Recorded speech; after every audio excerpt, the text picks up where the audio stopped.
On this journey to mastering this thing called life, you may find yourself asking the question, do I lose my identity when I become a Christian? Can God use me with my personality? To answer these questions, first, let's define what a disciple of Christ is. A disciple of Christ is one who makes Jesus the Lord of his or her life.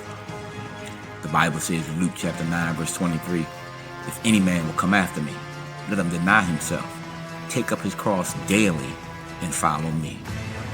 A follower of Christ has decided to make at least 3 commitments.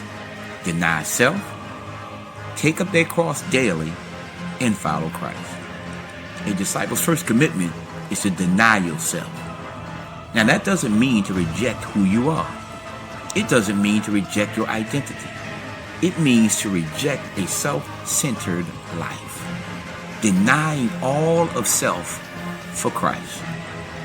Now I got a little bit more to share with you in this video, but before we get to that, hit that like button and subscribe to the channel. All your support is kindly received. Now watch Dr. Frank Turek and how he dealt with a young man's question about this. When we submit to Christ's identity, do we lose our uniqueness as individuals?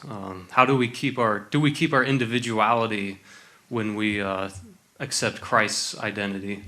Oh, of course we do, in the sense that God uses all sorts of different personalities. I mean, look at the different personalities between the apostles. Let's just say Peter and Paul.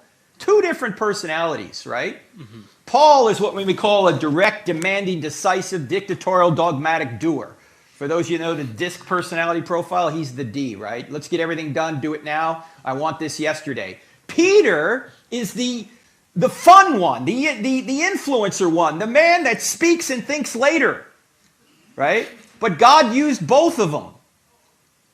Peter was the backslapper. Peter was the fun one. Peter was the one that was easily pulled away by the Judaizers that Paul rebukes in the 2nd chapter of Galatians. Probably his earliest writing is to Galatians. And in the 2nd chapter of Galatians, Paul says, I told Peter to his face that he was wrong for trying to get the New Testament believers to obey the Old Testament law. Here is one apostle dope-slapping another apostle in the Bible. Now, this is another embarrassing detail they never would have made up, right? Why is one apostle correcting another apostle in the Bible? Because that's just the way it happened. So they have different personalities. John is probably the soft, sweet guy. The emperor said, we're not going to kill him. He's too nice a guy. Let's put him on Patmos, right? Thomas is the analytical one. I won't believe until I see. I put my hands in his side, put my hands in his hands, put my hands in his side, that kind of thing. So God uses all different personalities. So yeah, you don't lose your personality. In fact, before Paul, when his name was Saul, before he became a Christian, he was a dictatorial, dogmatic, defiant doer. After he became a Christian, he was a dictatorial, dogmatic, defiant doer. But he was just directed in a different direction. God can use your personality. God can use your personality. God can use you. You just got to trust him, lean on him, and depend on him. He can use you just as you are for his glory. And don't forget again, hit that like button, hit that share button, and of course, help the brother out. Subscribe to the channel. I'll see you on the next one.